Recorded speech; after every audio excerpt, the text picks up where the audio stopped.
안녕하십니까, 관자입니다. 지난 시간에는 뷰소닉 T4K149 프로의 메뉴와 성능에 관해서 알아봤었죠. 자, 오늘은 T4K149 프로의 시리즈 마지막 시간인데요. 못다한 이야기 그리고 장점과 단점에 관해서 한번 말해보도록 하겠습니다. 일단 이거 진짜 4K 맞아? 진짜 4K 맞습니다. 스펙 소개에도 True 4K라고 써있어요. 진짜 4K라니까요. 그리고 실제로 연결을 해보면 해상도 3840-2160 4K다 라고 딱 표시가 돼요. 설마 뷰소닉이 거짓말 하겠습니까? 하지만 그래도 확실하게 확인을 하는 게 좋으니까 제가 DMD 칩이 0.47인치라고 했잖아요. 그래서 DMD 칩을 생산을 하는 텍사스 인스트루먼트 회사의 웹사이트에 가가지고 0.47인치 DMD 칩이 뭐가 있나를 쭉 봤어요. 여기 이런 게 있네. DLP470T라는 게 있구나. 그래서 이것은 4K UHD DMD 칩이 맞구나 라고 보고 있는데 이건 뭐야? 마이크로미러 어레이 사이즈가 1920-1080? 마이크로미러의 배열 사이즈가 1920-1080이라는 거예요. 야, 이거 말이 다르잖아. 4K라며. 4K 맞아요.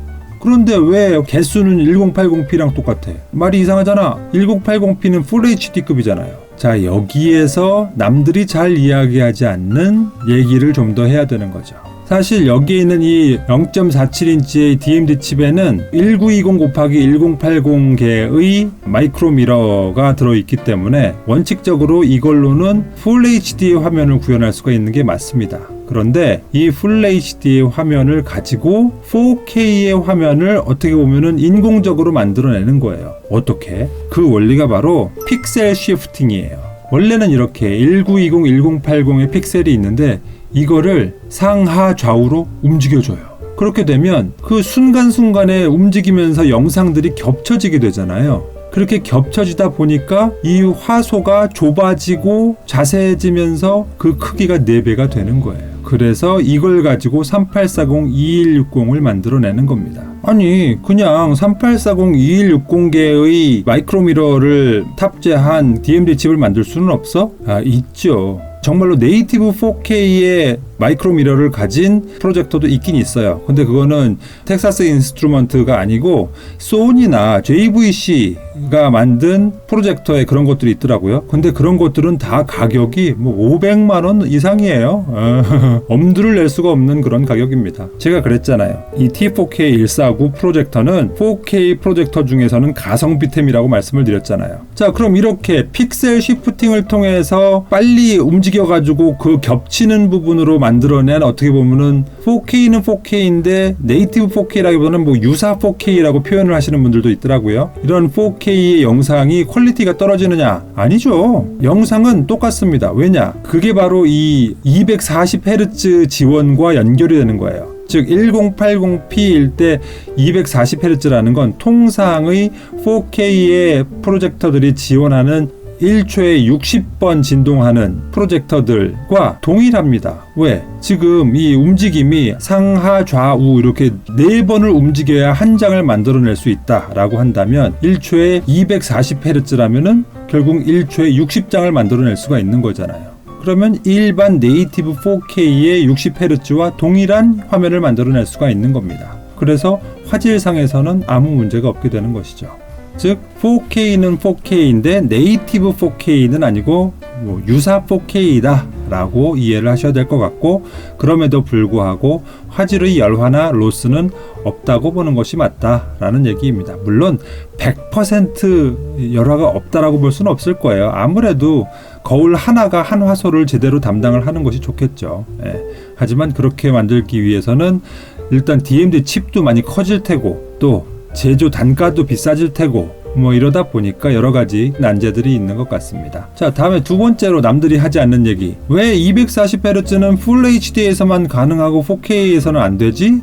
방금 제가 설명드렸죠. 4K를 만들어내는 방식이 240Hz짜리 Full HD 화면 4개를 합쳐가지고 4K를 만들어내는 것이기 때문에 4K에서는 최대로 만들어낼 수 있는 화면이 60Hz밖에 될 수가 없는 거예요. 이제 간단하게 설명이 되죠.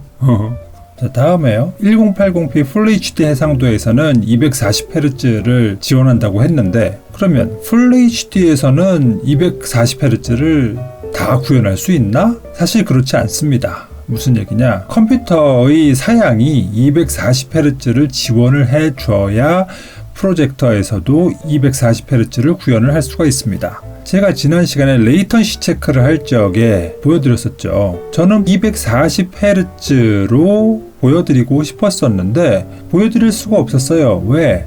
제 컴퓨터는 240Hz를 지원을 하지 않는 시스템이었거든요. 그래서 제 컴퓨터가 지원할 수 있는 최대 주사율인 120Hz로 보여드렸잖아요. 즉 T4K 149 프로에서 Full HD를 240Hz까지 지원을 할 수 있다 손 치더라도 실제로 그 정보를 보내주는 PC에서 240Hz를 지원을 하지 않으면 240Hz를 제대로 즐길 수 없다라는 얘기가 되는 거죠. 그래서 컴퓨터의 비디오 카드라든가 CPU라든가 램이라든가 이런 모든 조합들이 240Hz를 반드시 지원을 해 주어야만 한다라는 것입니다. 자, 다음에 광원 그리고 수명 얘기인데요. 좀 이상하지 않으셨어요? 램프 수명을 얘기를 할 적에 왜 일반 모드가 아니고 슈퍼 에코 플러스 모드에서 2만 시간이라고 할까? 보통 딴 데서는 이런 조건들이 안 붙던데 그냥 뭐 3만 시간, 5만 시간 막 써놓던데 보통 우리는 광원 하면은 요즘 LED 광원이 거의 뭐 대세니까 뭐 그냥 LED인가 보다라고 생각을 할 수가 있는데 이 램프는요 LED 램프가 아닙니다. 수은 램프예요. RLC126이라는 수은 램프가 이 안에 들어있습니다. 아니 왜 LED 램프를 안 쓰고 수은 램프를 썼지? 왜냐? LED 램프를 가지고 3600 안시를 현재로선 내기가 어려운가 봐요. 그러다 보니까 이렇게 3000 안시 루멘 이상의 빛을 내는 모든 프로젝터들은 거의 다 수은 램프입니다. 자, 볼까요? 뷰소닉 T4K 149 프로의 경우에는 램프는 수은 램프이고요. 밝기는 3600 안시 루멘이라고 했어요. 그리고 램프의 수명이요. 슈퍼 에코 플러스 모드에서 2만 시간이라고 했잖아요. 그럼 노멀 모드에서는 어떤데? 네, 노멀 모드에서는 6000시간입니다. 그리고 소비 전력은 265W예요. 노멀 모드일 때. 자, 그럼 이런 4K 프로젝터 중에서 LED 램프를 쓰는 모델을 한번 비교를 해볼게요. 역시 뷰소닉인데요. X10 4K 프로젝터거든요. 얘는 램프가 LED예요. 그리고 브라이트니스는 2400 LED 루멘이에요. 근데 이상하죠. T4K 149 프로는 3600 안시 루멘이라고 써있고 X10 4K는 2400 LED 루멘이라고 써있어요. LED 루멘은 안시 루멘 아니야? 아니에요. 그럼 이걸 어떻게 비교할 수 있는데? 요것은요 환산을 해보면 1000 안시 루멘이에요. 2400 LED 루멘이 1000 안시 루멘 맞아? 예, 요거는 벤큐라고 하는 프로젝터 회사에 의한 환산표가 있더라고요. 여기를 인용한 거예요. 그래서 벤큐가 제시한 자료가 맞다는 전제 하에 뷰소닉 X10 4K는 1000 안시 루멘이라고 하자고요. 자, 그러면은 밝기가 분명히 차이가 나죠. 그리고 램프 수명은 LED이기 때문에 오래 가요. 이건 노멀 모드일 적에도 3만 시간이에요. 그리고 소비 전력도 140W입니다. 자, 여기에서 딱 드러나죠. 수은 램프를 쓸 때의 장단점이 확실하게 드러납니다. 즉, 수은 램프는 LED 램프보다 수명은 좀 짧고 소비 전력도 높다. 대신 광량이 아주 세서 밝은 밝기를 나타낼 수 있다라는 특징이 있는 것이죠. 근데 6000시간이면 너무 짧은 거 아닌가? 정말요? 여러분들이 하루에 매일 6시간씩 영화를 본다고 칩시다. 그러면 1000일이에요. 3년도 넘어요. 그게 가능할까요? 뭐 3만 시간도 의미 없는 시간이지만 저는 6000시간도 별로 의미는 없는 시간 같긴 하거든요. 그런데 다만 이 프로젝터를 뭐 영업장 같은 데서 상시 틀어놓는 경우에는 얘기가 다르겠죠. 이 경우에는 충분히 6000시간은 의미가 있는 시간일 수 있습니다. 그래서 이렇게 6000시간이 지나가지고 만약에 렌즈가 고장이 났다, 꺼졌다 라고 할 경우에는 어떻게 할 수 있느냐? 프로젝터를 바꿔야 되느냐? 아니죠. 이 램프를 바꾸면 되는 거예요. 근데 그 바꾸는데 요즘 이 램프의 가격은 $229. DMD 칩만 해도 $200가 넘고 램프만 해도 $200가 넘고 하기 때문에 이 램프와 DMD 칩만 가지고 $500가 훨씬 넘는다라는 얘기예요. 비싼 프로젝터입니다. 그렇기 때문에 149만 원이라는 가격이 이해가 되는 거예요. 다음에 수상한 렌즈 가드에 관한 이야기인데요. 그냥 통상적인 프로젝터는 앞을 보고 쏘면 앞을 보고 광선이 나갑니다. 그런데 여기에서 지금 이렇게 렌즈 가드 마냥으로 반쯤 가려놓으면 어떻게 되죠? 빛이 없어지게 되겠죠. 이게 말이 됩니까? 이럴 수 없잖아요. 이런 이상한 짓을 할 리가 없잖아요. 그럼 이 렌즈 가드가 이렇게 렌즈를 일정 부분 뒤덮고 있는 이 현상을 보고 우리는 뭘 알 수가 있다? 아, 빛의 축이 이렇게 올라가 있구나. 그래서 밑에 렌즈 가드가 마치 빛을 가리고 있는 것 같지만 그게 아니라 이 위로 빛이 나가는구나 라는 것을 알 수가 있는 겁니다. 자, 이렇게 빛의 축이 일직선이 아니라 좀 상방을 향하고 있는 이러한 기능을 우리가 뭐라고 한다고 그랬죠? 오프 엑시스 기능이라고 했죠. 또는 오프셋 기능이라고도 해요. 그럼 이게 그럼 왜 장점이냐? 밑에서 쏠 쪽에도 장점이죠. 프로젝터를 화면보다 아래에 둘 수가 있으니까 아래에서 굳이 위를 쳐들고 쏘지 않아도 어느 정도의 각도를 유지할 수가 있으니까 시야를 가리지 않는 장점이 있겠죠. 그런데 이 T4K149 프로의 오프셋은 100% 딱 그 수평선에 맞춘 그 100%를 넘어서 120%까지 올라간다고 합니다. 요거는 참 상당히 강점이라고 할 수 있겠죠. 또 하나 뭐가 장점이 있을까요? 이거는 이렇게 천장에 설치를 했을 적에 아주 커다란 강점이 있죠. 그런 면에서 이 렌즈 가드를 보고도 이게 오프 엑시스 기능이 있는 것이구나 라는 걸 바로 알아차릴 수가 있습니다. 근데 이게 불리한 사람도 있어요. 저 같은 사람. 저는 딱 그 방 한가운데에다가 스탠드를 세워놓고 아무 키스톤도 쓰지 않고 딱 일직선으로 쏘는 형태로 세팅을 해놨거든요. 그런데 이걸 이렇게 평평하게 놓으면 빛이 하늘로 가니까 막 천정을 뚫고서 막 이렇게 영상이 겹치는 거예요. 그래서 어쩔 수 없이 저는 이 뒤를 일부러 이렇게 들어가지고 정면으로 쏠 수 있도록 이렇게 해놨다는 점에서 저는 조금 불편하더라고요. 하지만 뭐 이거는 저만의 특수성이 있는 거니까 어쩔 수는 없는 것이고요. 자, 그런데 좀 이상한 게 하나 더 있습니다. 자, 이 렌즈 가드를 여기 위에서 이렇게 본 건데요. 좋아, 이런 게 뭐 필요하다고 쳐. 오프 엑시스가 있다고 쳐. 그런데 이걸 왜 이렇게 뭐 바구니처럼 만들어 놨지? 이 안으로 먼지들 많이 들어갈 텐데 이거 청소하기 어려울 텐데 이거 왜 이렇게 놨을까? 그렇죠, 청소하기 어렵죠. 왜 이런 식으로 만들어 놨을까? 이걸 보고 딱 알 수가 있어야 돼요. 뷰소닉은 T4K149 프로젝터를 거실 바닥에 놓고 쓰는 용도로 상정하지 않았어요. 그건 또 무슨 얘기야? 자, 요걸 렌즈 가드를 밑에서 볼까요? 이렇게 둥그렇게 생겼죠? 자, 이걸 뒤집어 볼까요? 뭔지 아시겠어요? 이것은 천장에 거치를 하는 용도로서 아주 최적화가 되어 있다는 겁니다. 무슨 얘기냐? 자, 우리가 천장에 프로젝터를 설치하고 나면 우리가 프로젝터에 대해서 신경을 쓰나요? 안 써요. 거기 이물질이 들어가는지 먼지가 묻는지 우리가 상시로 신경을 쓰나요? 안 써요. 그런데 천장이야말로 뭐 밖에서 바람이 불다가 먼지가 앉을 수도 있고 또 아니면 천정에 붙어있던 먼지들이 위에서 떨어질 수도 있고 이렇잖아요. 그런 외부로부터 위로부터 떨어지는 먼지들을 보호할 필요성이 있기 때문에 이런 렌즈 가드가 필요한 겁니다. 아시겠죠?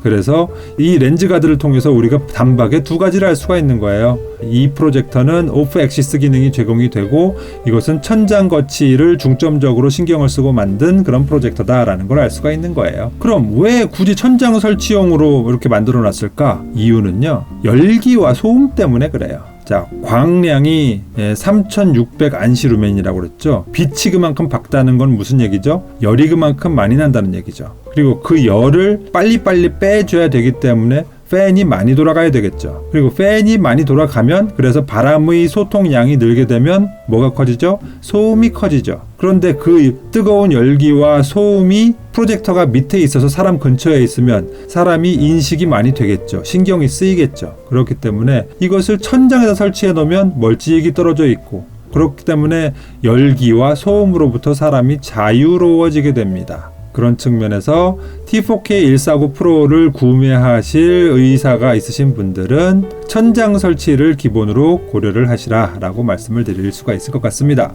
자, 마지막은 끝날 때까지는 끝나는 게 아니다 라는 항목인데요. 아니, 갑자기 왜 메이저리그의 유명한 야구선수 요기 베라의 말이 왜 여기서 나오는 거야? 자, 분명히 저는 프로젝터를 껐어요. 그런데 끈 게 아니에요. 불이 꺼져도 끝난 게 아닙니다. 무슨 얘기냐? 자, 제가 전원을 껐어요. 그리고 스탑워치를 켰습니다. 분명히 램프가 꺼졌는데도 계속 팬이 돌아가요. 옹 하고. 그리고 한 2분이 좀 넘어야지 갑자기 삑삑 하면서 소리가 나면서 그때 팬이 멈춥니다. 이렇게 2번 비프 음이 들리고 나서 전원을 꺼 주어야지 시스템에 무리가 없습니다. 왜냐? 이건 발열 때문이에요. 자, 이 프로젝터는 수은 램프였었고 3600안시 루멘의 빛을 발할 수가 있잖아요. 이 3600안시 루멘이라는 건 상당히 밝은 밝기란 말이에요. 그리고 그렇기 때문에 열이 많이 난단 말이죠. 이 열을 빨리 빼주지 않으면 램프의 수명이 점점 줄겠죠. 왜? 무리가 가니까. 제대로 램프가 식지 않은 상태에서 그냥 전원을 빼버리면 당연히 수은 램프에 별로 좋지 않은 영향을 끼치게 될 겁니다. 그래서 T4K149 프로에서는 계속 팬을 돌리면서 야 기다려 정말로 끝날 때까지 기다려 우리가 끝날 때를 알려줄게 라고 하면서 한 2분 10초쯤 되면은 삑삑 소리를 내면서 이제는 꺼도 된다 라고 알려주는 거죠. 요것만 잘 지켜도 램프가 자기 수명을 다 하고 고장이 나게 될 겁니다. 자, 이제는 그럼 이제 장단점을 한번 말해볼까요? 자, 지금부터 제가 말씀드리는 거는 사실은 단점이라기보다는 아쉬운 점인데요. 저는 이 T4K149 프로를 체험을 하면서 말 그대로 단점, 야 이건 안 좋은데, 이건 나쁜데, 이건 고쳐야겠는데 뭐 이런 점은 전 발견을 못했어요. 하지만 요거는 조금 아쉽네, 요게 좀 더 보완이 됐더라면 더 좋았을 텐데 라고 하는 그런 아쉬운 점이 몇 개 있죠. 그래서 이제 아쉬운 점에 대해서 한번 썰을 풀어 보겠습니다. 자, 먼저 말씀드리고 싶은 건 사운드예요. T4K149 프로에는 10W짜리 스피커가 하나 들어 있습니다. 그런데 그 스피커의 퀄리티가 그냥 쏘쏘해요. 뭐 그렇게 딱히 나쁘지도 않지만 그렇다고 딱히 좋지도 않아요. 이게 왜 아쉽냐? 사실 우리가 이런 영상을 즐길 때 물론 영상 자체의 퀄리티도 중요하지만 그에 못지않게 소리의 퀄리티가 주는 만족감도 상당히 크거든요. 그래서 영상은 너무너무 좋은데 소리가 영 미진하다 할 때는 아쉬움이 들 수밖에 없죠. 그런 측면에선 이 T4K149 프로 같은 경우에는 밝기도 3600안시 루멘이야, 또 해상도도 4K야. 그래서 영상으로서는 나무랄 데가 별로 없을 것 같은데 이런 소리가 조금 아쉽네 라는 생각이 들 수밖에 없는 거예요. 실제로 어떤지 한번 들려드려 볼게요. 우리가 지난 시간에 비교를 했었던 땡300의 사운드와 한번 비교를 해 보겠습니다.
어떤가요? 네, 확실히 차이가 나죠? 확실히 땡300의 사운드가 훨씬 좋습니다. 그런 면에서 T4K149 프로가 화질과 밝기에 걸맞는 사운드를 들려줬더라면 얼마나 좋았을까라는 그런 아쉬움이 있습니다. 다음에 두 번째 아쉬운 점은요, 느린 기동 시간이 아쉽습니다. 보통 우리가 이전에 1LCD 프로젝터들을 기동을 시키면 한 10초에서 한 20초 정도면은 프로젝터가 기동을 하게 되잖아요. 그런데 이 T4K149 프로의 경우에는 한 1분 30초가 더 넘습니다. 왜냐? 수은 램프 프로젝터이기 때문에 그래요. 즉 LED 같은 경우에는 전원이 딱 들어오면 빡 하고 켜집니다. 그런데 수은 램프의 경우에는 쭉 어두웠다가 점점 밝아집니다. 그래서 최대 밝기로 올라오는 시간이 약 한 1분 30초 정도 되는 것 같아요. 그런 면에서 처음에 기동을 할 적에 좀 속이 터지죠. 아쉽습니다. 하지만 이건 말 그대로 아쉬운 점이죠. 아니 그러면은 왜 굳이 수은 램프를 쓰지? 그냥 LED를 쓰면 되잖아. 아니요, 안 돼요. LED로는 수은 램프만큼의 그렇게 밝은 빛을 낼 수가 없다니까요. 그래서 어떻게 보면 느린 기동 시간과 밝기는 서로 수압 관계에 있는 것 같아요. 다음에 역시 수은 램프의 특성과도 또 관련이 되는 것인데요. 소음과 발열이 있습니다. 발열이 상당하기 때문에 팬이 2개씩이나 달렸고 어떤 프로젝터보다도 구멍이 많죠. 그리고 끄고 나서도 한참을 팬을 돌려서 램프에 쌓인 열을 빼주는 거잖아요. 그러다 보니까 팬이 많이 돌게 되고, 팬이 많이 돌게 되면 또 바람의 이동이 많으면서 풍절음이 발생을 하게 되고, 이러다 보니까 소음과 발열 문제가 있을 수밖에 없습니다.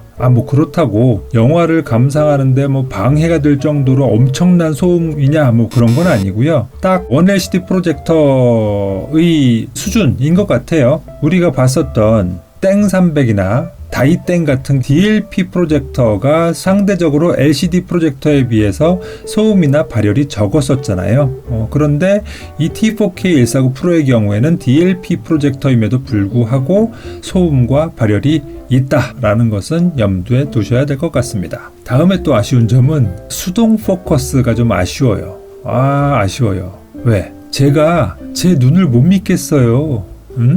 자, 우리가 포커스를 맞출 적에 프로젝터에서 포커스 링을 조절을 하다 보니까 스크린에서 한참 멀찍이 떨어져가지고 초점을 맞춘단 말이에요. 그런데 저는 눈이 좀 나빠요. 그래서 저 멀리 벽에 맺힌 상이 정확하게 안 보인다고요. 그러다 보니까 이 정도는 맞나 보다 하고 감으로 딱 맞추면은 살짝 초점이 어긋나 있죠. 그래서 정말로 제대로 초점을 맞추려면 제가 와이프를 불러야 돼요. 여보 잠깐 와봐. 지금 맞았어?